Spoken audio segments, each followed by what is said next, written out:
Good morning. Thank you for joining us for an inspiring conversation about preparing your mind and your finances for retirement. As we begin, I'd like to take a moment to acknowledge that Wilfrid Laurier University and its campuses are located on the traditional territory of the Anishinaabe, Haudenosaunee, and Neutral peoples. In alignment with Laurier's strategic plan, the Inspiring Conversations series seeks to elevate a range of perspectives and ideas, including those of our Indigenous colleagues. The sharing of knowledge is powerful and a foundational step toward reconciliation. We are grateful to share this space where we can hear, speak, and learn from one another. Perhaps you are joining us from another location, and in that case, I would encourage you to take a moment to honor the Indigenous peoples who have lived and worked where you reside historically and presently. Acknowledging them reminds us of our important connection to this land where we live, learn, and work. We recognize, honor, and respect these nations as the traditional stewards of the land and water. I am Adam McHenry, and I'm going to be your moderator for today's conversation. I am a licensed investment advisor and portfolio manager working with Raymond James, which is a member of the Canada Investor Protection Fund. And I help clients with their retirement planning and also their investment management. The format for today's webinar is we are going to hear from each of the panelists, and then they're going to share their research and their perspectives on the issues related to retirement. Then we are going to open up the conversation to the audience and invite you to submit your questions in the chat box in the window at the bottom. And then from there, we will answer the Q&A questions. If you could possibly keep your questions very high level and very general, as we won't be able to discuss anything specifically about any advice for individuals. So to begin, I'm going to introduce our two panelists, Dr. Tammy Schirle and Dr. Jessie Zhan. Dr. Tammy Schirle is a professor of economics at Laurier's Lazaridis School of Business and Economics. She is also a co-editor for Canadian Public Policy, a board member for the Canadian Labour Economics Forum, and a C.D. Howe Institute Research Fellow. Her current research focuses on the labour market activities of women, retirement income, and elder care in Canada. Also, we have Dr. Jessie Zhan, is an associate professor of organizational behavior and human resource management at Laurier's Lazaridis School of Business and Economics. Jessie's primary research focus is on work stress, employee psychological well-being, age in the workplace, and retirement, emotions and emotional regulation in the workplace, and the work-non-work interface. Thank you both for your sharing your time and being with us this morning. Now I will turn it over to Tammy. Okay, thank you, Adam. I'm just going to hope that sharing my screen works on a first try. And there we are. Wonderful. Okay, so thank you all for coming here today. I love doing this kind of thing. It gives me a chance to talk about things that I enjoy thinking about all of the time. But whenever I'm coming to a forum like this, I like to make sure that the people I'm talking to have a good sense of where my expertise is and also where it is not. So for the past, we'll say 25 years or so, I have spent a lot of my time just following how Canadians move in and out of the labor market at various stages of life. And a big part of that, of course, is a decision to move in and out of the labor market at older ages, and we'll think of that as retirement. And I focus on how they interact with various aspects of public policy and the retirement income systems that we have. And so it's in that type of research that I've had a chance to get to know a lot of the details of our policies and systems that I don't think the average person does. Okay. So if, for example, you wanted to figure out how to rewrite the Canada Pension Plan Act, you're worried about how that might affect people's decisions about when to retire, I'm a person you can call. I've done this. This is the kind of thing I know. If you wanted to know whether you should put your savings into a mutual fund or a GIC this week, I don't have a clue. Okay. I would call Adam and see what he has to say on that subject. Okay. But hopefully that gives you a sense of the kind of systems and the familiarity that I have. Now, with that, I found that there's really 3 tips that I've ended up sharing with friends of mine, okay, outside of the research that I do. And so I'm going to try and show you some of those here today. And the first is to take a look at what you can get with your employer and how that pension plan with your employer works and what you might get out of that. Because I think you want to try and get as much as you can from your employer pension plan. You've been putting it in there as long as you've been working with them. It's a deferred wage, right? It's effectively your wages and benefits package. Let's get as much as we can. Now, when I do this, I like to pick up an example, and I tend to work here with the Federal Public Service Pension Plan. It's a nice, simple plan from my perspective and to describe it. It's a fairly large one. A lot of people belong to it. And it has some features that are common to different defined benefit pension plans that are out there. Now, I always start this conversation with this stylized example of this guy. He's 50 years old. Okay, so we're going to think of him here being at 50 years old. He's been working in the federal public service now for 25 years. And he's looking ahead and thinking, I really wanted to get into retirement soon. What age should I decide to retire? Now, in the background, quite honestly, I present this as a stylized example, but this is actually my husband, okay? He's in the public service. He's 50 years old. He's been there for 25 years. He's in one of these jobs where it's a high burnout kind of job. People are looking to retire. And so he's already been looking at this and trying to get me to figure out when should he retire. So if you're in this kind of defined benefit plan, what you're going to find is that when you look through the details, there's going to be something called a first age of unreduced pension. So what they will do is they'll set this particular age for my husband. That's going to be age 55. They'll take the number of years that you've been working, multiply it by some percentage and some average salary, say your best 5 years with your employer. And that's going to define a pension benefit that you're going to get every month and every year for the rest of your life. Okay. Now, what I want to do is say, well, I have a lot of options here for when I want to retire, what ages between, say, 55 and 70. And I'm going to add up how much I can get from that pension over the rest of my life. So that's what this pension wealth here is trying to capture. And I want to get as much as I possibly can from my employer when I add it up for the rest of my life. Now, the way these pensions tend to work, and it's worked this way for everyone that I've looked at in Canada, in North America, in Europe, when you find that first age for an unreduced pension, that's where you're going to get that maximum lifetime benefits from your pension plan. It just always works out that way. Now, looking at my husband, I'm like, you could consider retiring a little bit later. Say you want to go from 55. Let's think about working until you're 60. Okay. If he keeps working, he's going to get a few more years of service under his belt. It might even change his salary a little bit. Okay. That goes into that formula for defining your first benefit that you carry through for the rest of your life. So there's something to gain there, right? But he's going to have to give up 5 years worth of pension benefits that he could have been getting those checks every month. And the way that these pensions end up working is that what you can gain in that monthly amount, that small amount that they'll increase it for, that gain never adds up to being something bigger than what you're giving up for those years that you kept working. And so it's usually worth it to take that first age of unreduced pension. Now, the other option to think about is taking early retirement, right? He doesn't really like this job. He's looking forward to leaving it. Why not leave early?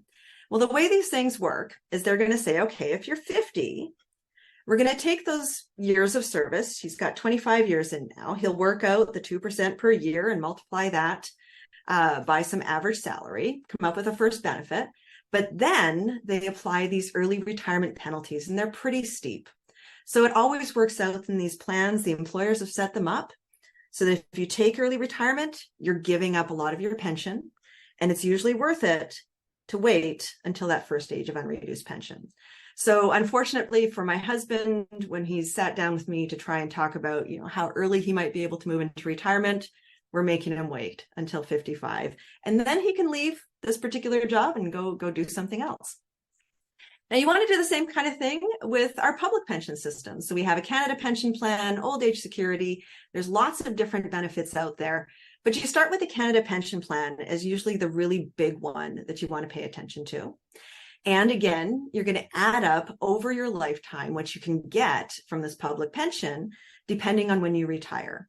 So here in Canada, you can choose to take up your Canada pension plan anytime from age 60 all the way up to age 70. The longer you wait to take up that benefit, they're going to increase it just a little bit. Okay. The monthly benefit increases for every month that you delay taking it up. And for a lot of people, they might just pay attention to that check that CPP would be sending them. So that's going to be this gross CPP benefits that I have labeled on this graph here. Now, there's a lot of lines on this graph because this was a study we did a while ago when they changed these adjustments to the formulas for waiting to pick it up later on. So we're going to focus on first this green line here. This is telling you what that CPP check would add up to over your lifetime if you were to retire at age 60 or all the way up to age 70.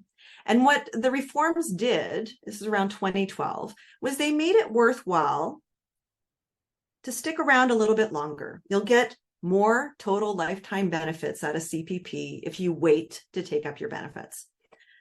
But we don't really worry about that gross check, right? We're looking for the net amount. How much do you get after you've paid some taxes on that CPP income?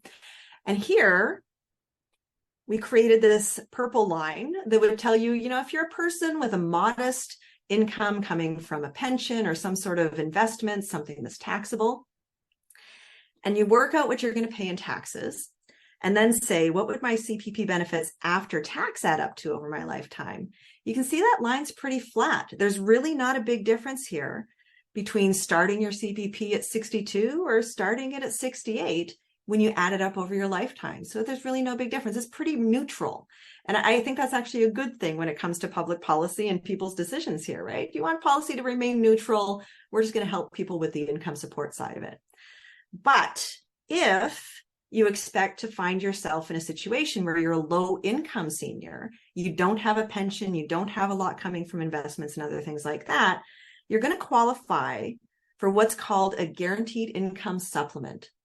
And if you have really no other income, it's a large amount. The higher income you get, it gets smaller. Now, the problem we have here is how these things interact. If you delay taking up your CPP, you're getting a higher CPP amount, but then they're going to reduce what you get from that income supplement. It's effectively a tax when you think of it this way. And so if you're a low income person, it's worth it, following this orange line, take up that CPP pension very, very early, get the most that you can at that early point, and claim that guaranteed income supplement to top it up. And that's how you're going to get the most out of your CPP. My last tip that I make sure I offer people is to plan on living longer than you ever expected. I started this piece of research trying to map out people's life expectancy several years ago. And I happened to be visiting my mom at the time. And so I sat down with my mom and I looked at her and I'm like, Mom, when do you plan on dying? And she looked at me rather horrified and reminded herself, okay, my daughter's an economist. This is how economists talk all the time. And she gave me a number of 72, 73. And I looked at it, I'm like, Mom, really, when you're looking at how long people tend to live, given various situations, you should plan on living well into your 80s. And then she looked really horrified because she didn't plan for that. She didn't expect that. And now she had to suddenly adjust how she was going to do things later on. Now, this happened to be a study where we got into the Canada Pension Plan database. They let us dig around. We got to see what people are earning over their lifetime. And what we did was we lined up all the people we could see in Canada, from the lowest earners over their careers to the top earners over their careers. And that's what's on this horizontal axis here. Okay. And then we could see how long they live. And one of the things that we thought was really interesting is that despite the fact that we have these big public systems for healthcare and everything else, you still see a very clean relationship here for men between how much you earn and how much you get, how long you get to live. And so, you know, there's a good 8-year difference here between our lowest and top earners. But hopefully this kind of information gives you a better sense of, you know, where you might plan for in terms of your own life expectancy, and also that it's very different here for men and women. And so these are the kinds of things that, you know, our research helps inform some everyday decisions.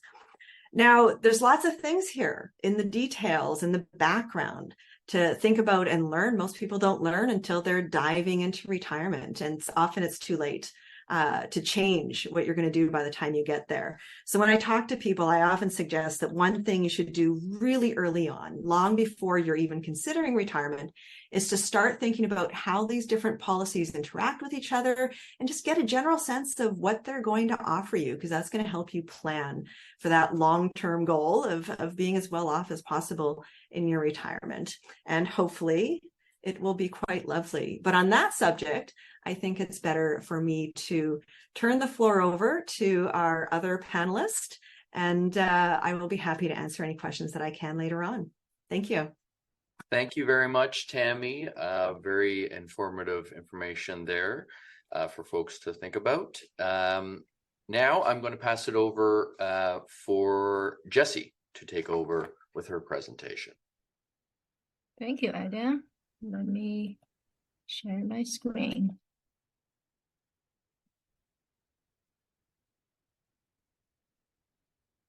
Does everyone see that? We're good? Okay. Hello, everyone. And yeah, I agree, Tammy. That was a very informative, very nice talk. I should definitely learn more about my pension plan. I'm very glad to join today's conversation, as it well aligns with the research I'm interested in and I've been doing for the past 10 to 15 years. As some of you might see or may not see from my bio, my background is in psychology, or more specifically, organizational psychology or work psychology. So in my 12 minutes, I'm going to share some insights about retirement planning and adjustment from the psychological perspective. So how to prepare your mind. When I was prepping for today's talk, I was asking myself, what are some of the messages that I really want to share with people outside this small academic research community? You know, there has been so much research going on, especially nowadays. People can expect about 20 years on average of retirement life, a little bit more for women than men. So that's a significant portion of our life. I was trying to think of messages that are useful and the messages that have gained some robust support from the research. And here are 3 that I came up with. It's also 3, it's a magical number. Number 1, retirement is a process. View retirement as a process, not an event. Number 2, retirement adjustment involves multiple aspects, and therefore planning should involve multiple facets too. It's not just finance. No doubt finance is very important, yet there's a lot of things beyond that. And number 3, every retirement is unique. Let me start with the first one. View retirement as a process instead of event. What does that mean? Traditionally, when people talk about retirement, study retirement, it was viewed as an event that happened when a worker hits the normal retirement age and exit the workforce completely. However, no one transitions into retirement overnight. well, yes, they switch from working maybe from 9 to 5, 5 days a week, suddenly to retirement with 0 working hours and 0 job responsibilities. However, their identity toward their work-related roles does not disappear right away. Indeed, some retirees find it difficult to let go of their work identity. People say, I'm proud of my job. I'm proud being a teacher, being a doctor, being an engineer. I enjoy the work I do. I spend most of my time in the workplace, working, interacting with my coworkers. That's where I gain satisfaction. That's where I see the meaning. Some of these people do, happily return to the workplace after they officially retire, or even switch back and forth between being employed and being retired beyond their normal retirement age, or after they officially retire. Given that, from the psychological perspective, retirement is a process to gain better satisfaction after retiring. Retirement process needs to start earlier than the time point of work exit. Indeed, there is very robust support finding that people who engage in planning tend to be happier and healthier. People who start thinking about retirement, what they do in retirement earlier, they tend to be happier. They tend to manage retirement process better. Then the transition stage. That's, the time period immediately following the actual work exit. On the first day of your retirement, you enter the transition stage. This is when a lot of change occur, and this stage can be particularly stressful for a lot of people. Though in one of my recent studies, my collaborators and I, we found that people's experience in this transition stage is quite important. It sets the tone for their post-retirement life. People who cope with this stage well tend to establish confidence for living a happy life in retirement. They have a more positive outlook to their future, and as the result, they are more motivated and they are more energetic to explore many different activities, different routines for their retirement. So from the first points, a couple of takeaways. The first one, same as what Tammy just mentioned, start thinking about post-retirement early. Do not wait until the last day, the last week, the last month, or even the last year before you leave. And do not wait until you are already retired. Maybe after the first couple of weeks of honeymoon period, you feel, I don't have to go to work. And then suddenly you feel you have nothing to do. Don't wait. And then take the transition period seriously and make good use of it. You want to make sure you have the resources, you have the information available for you to start exploring new routines and establishing new identity. Moving on to the second point, retirement adjustment involves multiple aspects. Retirement transition inherently involves a lot of changes, not just changes to our income. We gain a lot of valuable things from working. So people approaching retirement can sometimes be anxious about losing these valuable things due to retirement. In addition to change to income, retirement may result in a sense of loss of social interactions, a loss of a firm daily structure, the schedule, the daily obligations defined by our job, loss of work-related identities. It may lead to the sense that I don't know how I can be useful, lack of sense of self-worth. And retirement may change our time perspective from more future-oriented to, this seems to be an end, or I'm closer to the end, that attitude. Yet, at the same time, these changes are not necessarily hindrance or barriers to happiness. They do not necessarily harm well-being because they are also opportunities. In the stress coping literature that I'm familiar with, one of the most important messages is that how we perceive changes, how we perceive stressors matters. Our cognitive appraisal matters. If we could frame these changes as opportunities for a new life stage, if we could view them as challenges to overcome, it's not something easy, it's a huge change. But if we could view them as challenges to overcome, then we will become more motivated. We will gain confidence. We can learn from it. We can become a better self from the retirement process. And a little bit more specifically, when it comes to planning, it may involve all these different aspects in addition to financial planning. I didn't include that part because I know Tammy was talking about that.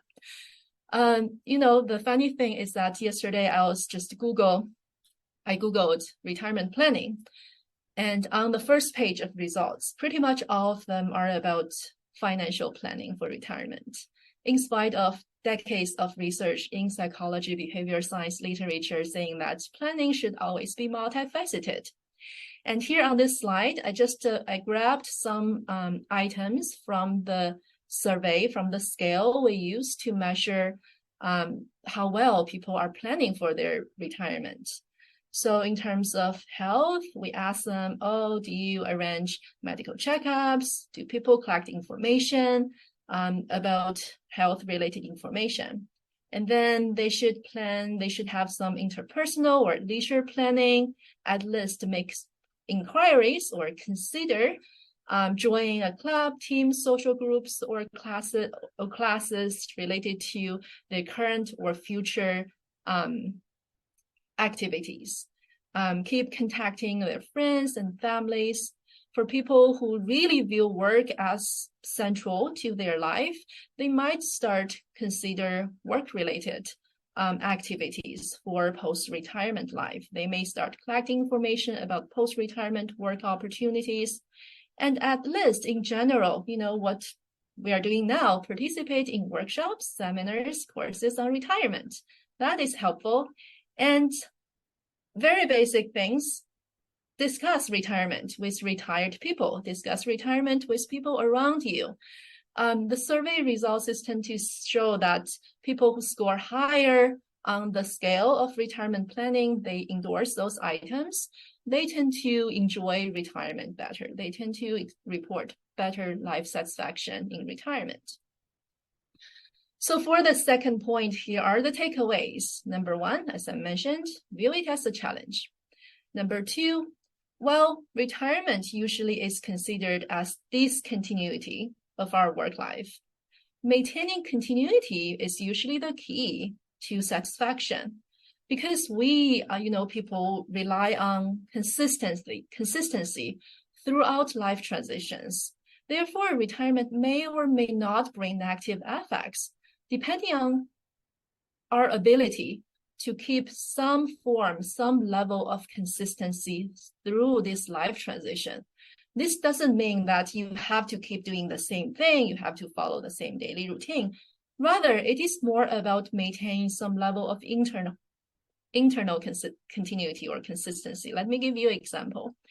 So for instance, before you retire, your work might involve working with younger generation. You might be mentoring the younger generation in your workplace, in your occupation, and that might be something you really care about as part of your job.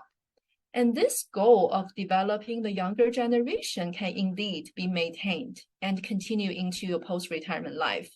When you are looking for new activities, perhaps something that allow you to do this will be a better fit than others. It allows this part of your self-identity to continue. On the other hand, some people, they want to work longer. They stay in the workforce just because they're anxious about losing status, just because they are worried about losing contact. So they're still doing the same thing, like externally, there is like consistency, yet there's no internal consistency. The motive why they are working changed from pre to post-retirement. And this tends to have a negative impact on life satisfaction. Okay, lastly, the third message, every retirement is unique. There are so many factors, individual differences in terms of the job condition where people retire from, differences in terms of our family, Do you have a family member to take care of after retiring? Do you have a working or a retired spouse? Your marital satisfaction, marital quality, all of those might shape the pathway, how we transition to retirement. So there's really no one fits all answer to the questions such as when I should retire, whether I should stay in the workforce longer, or is it a good decision to retire at the same time as with my spouse. The good news, though, is that the majority of people are doing fine in managing retirement. So don't panic. Like there's so many things I need to think about. But the good news is that the majority of people are doing fine. Research shows that about 70 to 75% of retirees report a stable level of satisfaction across the whole process. A small portion experience a job during the transition, the initial difficult stage, but many of them have somewhat got used to leaving retirement and gained their satisfaction back after 6 months to 1 year. Only about 10 to 15% people report a decline in their well-being, in their satisfaction in retirement. So yeah, there are different pathways. This is a nature of retirement transition or adjustment. And well-being just doesn't follow a uniform pattern of transition and adjustment. So for the last point, keep in mind that although different pathways exist, they can all lead to happy retirement. They can lead to the maintenance of well-being in retirement. What we need to do is to assess our individual circumstances and know our options and preferences. That's some insights from me. Thank you. Thank you so much, Jessie. I think the point you made related to identity in retirement is hugely important. It's something that I see in my professional work. Obviously, there's a lot of focus on the financial side, which is important as well, but the psychological aspects are very important, if not equivalent in importance, in my opinion. So thank you so much for your insights on that. So just friendly reminder to our attendees that we're getting some questions into the Q&A box, which is excellent. If you would like to pose a question, we are fielding questions from the Q&A box, and if you click on the Q&A link at the bottom of the window, you can type your question in. We will do our best to answer all of the questions. Obviously, we're respectful of your time, so we want to make sure that we're answering as many as we can, but we'll end on time. So to start, one that I saw that I would pose to Tammy is we have a question here from, where did it go here? Here it is. Just in relation to your comments about taking the pension, there is a discussion about taking pension upon first unreduced benefit. Would it make more sense to take the pension as soon as it is available, like the other types of pension plans? Okay, so this really depends on the details of your plan. Okay, the example that I show is kind of a standard defined benefit pension plan. It's a very specific type of pension plan. And all of those plans that offer you that lifetime benefit, okay, after you retire, they have this jargon built in. And so I wanted to make sure I pointed out that first age of unreduced pension. Some pension plans will call it a full pension, okay? And that's just where you have that formula that starts with years of service multiplied by some percentage multiplied by your salary, okay? That tends to be the best time to start taking it up, is that first age of unreduced pension or full pension age. If you take it up earlier than that, there's these penalties, the early retirement penalties, okay? They're adjustment factors. Different language used there. Those penalties are usually so steep that you can retire early if you really want to. But the penalty that you're having to take on that monthly payment is so big that it really is worth it to wait a little bit longer till you get to that first pension age. If you want to get as much money from your employer as you possibly can. I've known people to take that early penalty.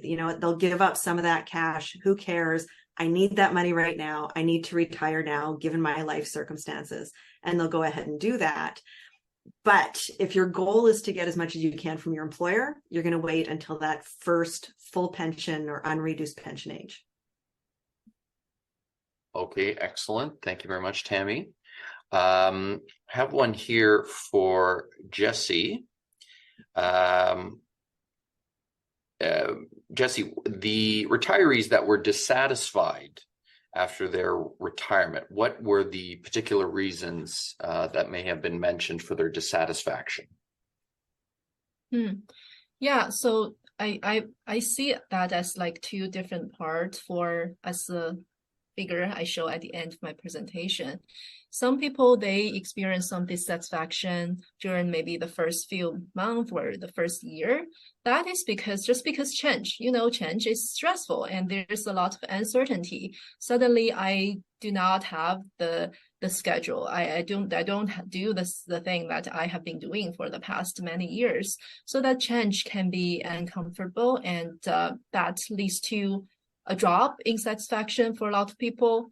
And for the long-term decline in satisfaction, it usually happens to people. One, finance and health are always the two biggest factors that impact our life satisfaction or psychological well-being.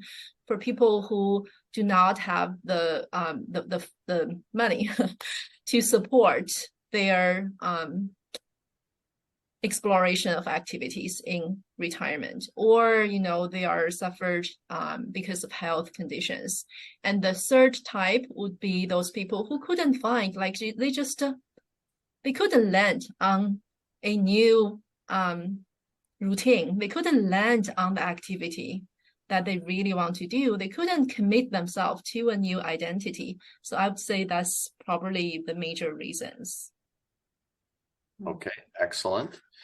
Okay, and have another, as you'd expect, we've got quite a few financial ones, which is excellent. So Tammy, I have another one for you. I feel this was the first question that came in, so I feel obliged to ask it. The question is, if I draw CPP at age 60 and continue to work, what should I do with the CPP funds received? Well, you're not going to be using it to spend your days on vacation, right? So what do you want to do with that? I think, so one, this is where you want to make sure you find a good financial planner that you trust and who's paying attention to your whole situation. Because the answer to this kind of question really depends on what else you have going on and what other income sources you're expecting in your retirement. Okay. So I would probably ask Adam a lot of these kinds of questions, right? But from my starting point, I would say, well, do you expect to have high income when you retire or something low? If you care, right, about getting that guaranteed income supplement, if you're a low income senior and you're going to need that supplement, any extra money that you can tuck away for savings to hold on to for later on, you want to put that into something like a TFSA, the tax-free savings account. Because then when you withdraw it later on, it's not going to count as taxable income, and it's not going to reduce what you get from that guaranteed income supplement. Okay, so this is a decision that really matters a lot for a low-income senior. If you find yourself in the situation and being that low-income senior, you don't want to put that money into an RSP or something that's going to be taxable later on, because then you're going to pull it out and they're going to take away some of your low-income benefits. And so that's where I talk about these interactions between these programs. Depends on your personal situation. So, I'm just going to end that with saying, this is where you really need to find that person that you trust who understands these systems that unfortunately aren't tied together for you in any simple calculator online or anything like that. You have to find people who know how they come together. Yeah.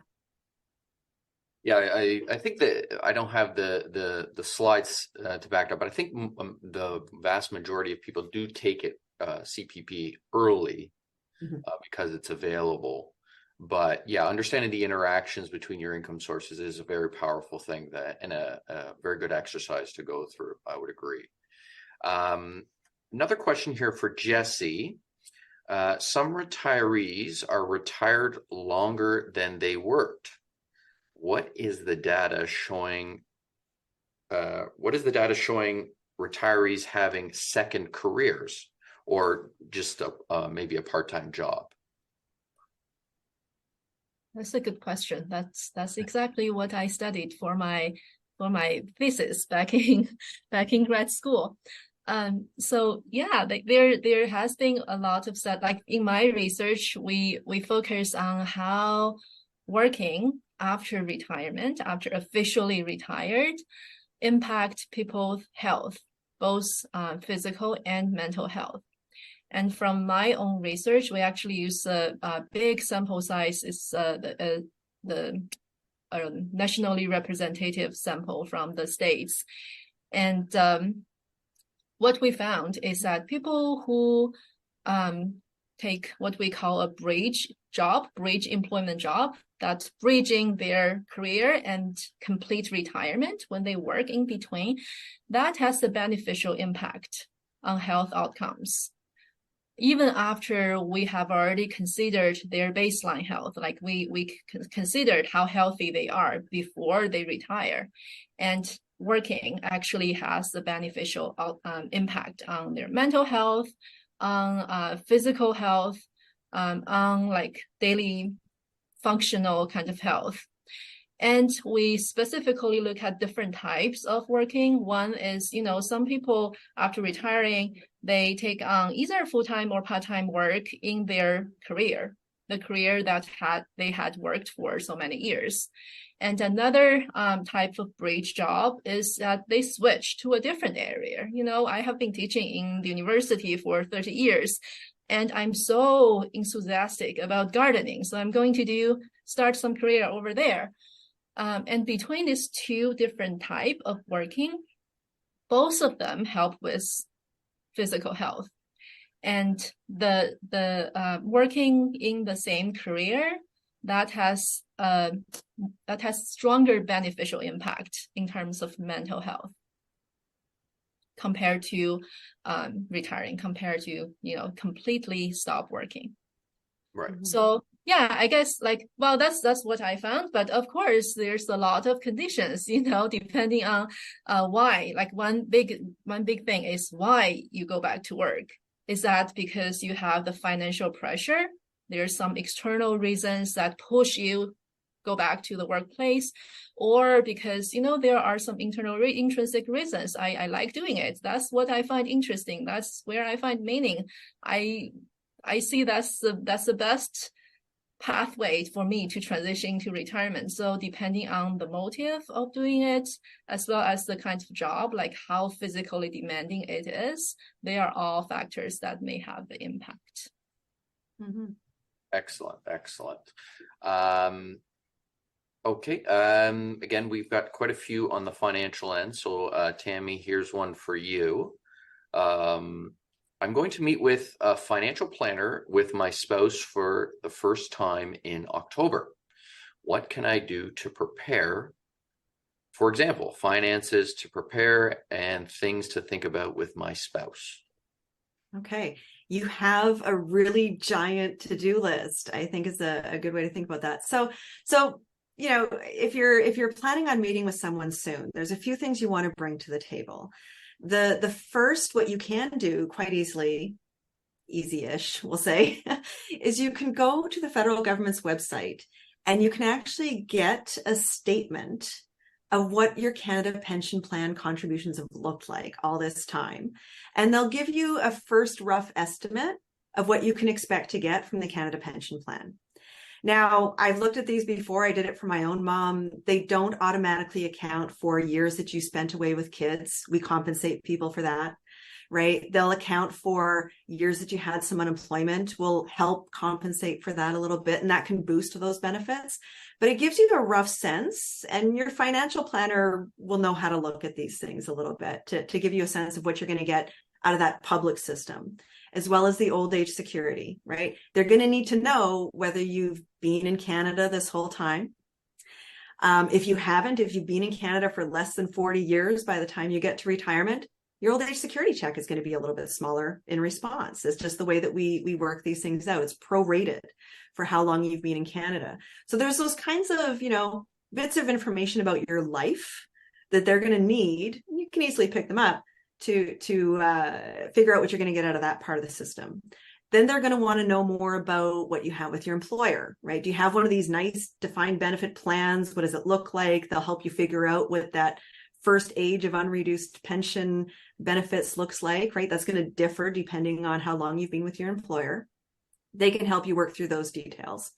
So those are the big pieces that you start with. And then they want to know about whether or not you have those other sources of income in your retirement, and then what you're hoping to do with it, right? Are you hoping, I think I'm honestly going to spend most of my money while I'm still early in retirement going on great vacations and trips, as opposed to, hanging out at home when I'm a little bit older. They want to know how you plan on, sorting out that fun side of how you spend your time in your retirement.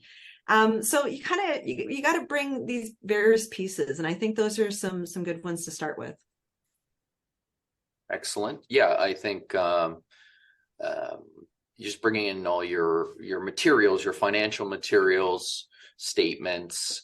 Many people get a little scared. They think doing a budget, or if a budget's part of your plan, they're going to be going through all the numbers there. But there's simpler ways to kind of squeeze out what you expect to spend in retirement. So, again, the part of your professional's job is to weed through that for you. You don't have to do the heavy lifting on the numbers there. Just maybe a follow-up just in regards, we're getting a few questions related to the pension discussion you had, Tammy. And there was one question here just about, is it always best financially to retire at the first opportunity for unreduced pension, or should you also consider your health as well? Well, these are two competing factors for some people. Okay. So thinking of this pension plan that I was showing you, I mentioned this particular job is one of these high burnout types of jobs, right? Mentally, physically demanding. And so to continue in this job after the age of 50 or whenever you might pick it up early, it's a tough decision. And I've seen people go both ways on that. So it's a balancing act, right? You're sometimes finding it just so difficult to continue in this job. It might be worth it to take the cut on the pension check, take those early retirement penalties, just accept it, leave that job, and then perhaps you can find something to supplement your income, a nice bridge job, for instance, that is better suited to your health condition and where you're at in life. Unfortunately, these are two competing things. I know it's an important consideration when we think of the public policy side that, guaranteed income supplement, those ages, we're reluctant to move them from 65 precisely for this reason, that for some people working past 65, given their health, is really, really difficult, right? So how do you balance these incentives to continue working where the average person has good health to continue? But there's going to be some people where that health is just such an important factor, they can't keep going. So, when you have choices, you might have some options to work with, but it's a really difficult one sometimes. Excellent. Moving to Jessie, you have one here related to, obviously very topical question related to aging and dementia in society. And somebody in the audience is wondering about involvement with kids or grandkids, childcare, babysitting them. Does that help as, I guess you could call that a part-time job? Does that help deter those effects of dementia? Sure. Well, in my research, I don't study any particular disease like dementia or other diseases. And in the literature, there's actually not a lot of research looking at how child caring relates to older people or retirees' well-being. Yet there has been some papers proposing the idea that, you know, this is actually something that can be good to our well-being. Just to like work, as you mentioned, that can be a part-time job, depending on the situation. So yeah, that's something that you know, keep people being active. And usually, like when it involves child caring, that's something that people enjoy doing. So putting those factors together, there has been a lot of propositions that, you know, this has a beneficial effect. Also, for mid to older age people, we know that in general average, like people tend to switch their goal to something we call generativity. They tend to have this goal of developing the younger generation, teaching the younger generation. So that aligns with the value of a lot of older people. So yeah, I mean, there's not a lot of empirical research that I know, but there are reasons to expect that beneficial effect. And interestingly, I think recently I saw some research showing that being taken care of by grandparents actually have some beneficial effect on kids. That's outside of my research area, but I guess something relevant to share. Yeah, I think I came across that same thing. So yeah, I echo your comments there. Flipping now to the financial side of Family Matters, we had an interesting question here. Question is, I'm spending your inheritance. Sorry, this is for Tammy. I'm spending your inheritance. Thoughts on saving income for kids versus my own future health and possible future burden to kids. So, I mean, ultimately, this boils down to how much money are you going to save now to have left over when you retire, and hopefully have some left over after you're gone, right? So this is more about how much should you be saving right now, if that's your goal. I think that's a bigger goal for some people than others. It's a more realistic goal for some people than others, right? Not all of us are going to have money left over to pass on to our kids, even if we'd love to. So, you know, that's a difficult one.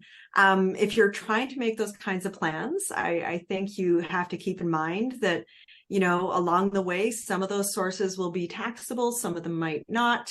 We file taxes for an estate at the end of the day, so that some taxes do get paid before anything gets passed along to kids.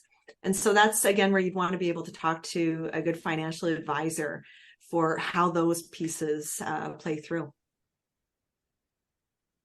Yeah, estate planning and inheritance and things like that definitely is a huge part of working with an advisor. A lot of different technical rules, legally and from a tax perspective. So that's where working with somebody can really be of value, in my experience. We did have a couple of questions just in relation to how does one find a good professional or financial planner or advisor to work with. I'm a little biased myself, but I think you have to ask family and friends about their experiences, for sure. I would say that you know, there is some regulatory databases out there that you can look at to search people in your area. Obviously, you know, just typing in the old Google, you'll find people in your local area. But location is maybe less of a concern now with technology than it was in the past. Obviously, building, I think there was a couple of questions related to trust as well.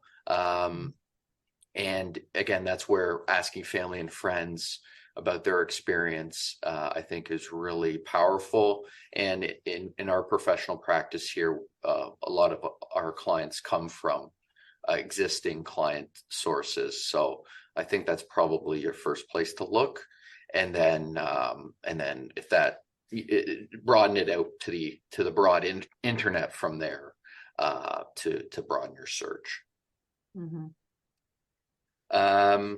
Okay, so we're running close to time here, but we'll try to squeeze in a couple more questions. Another one for Tammy here.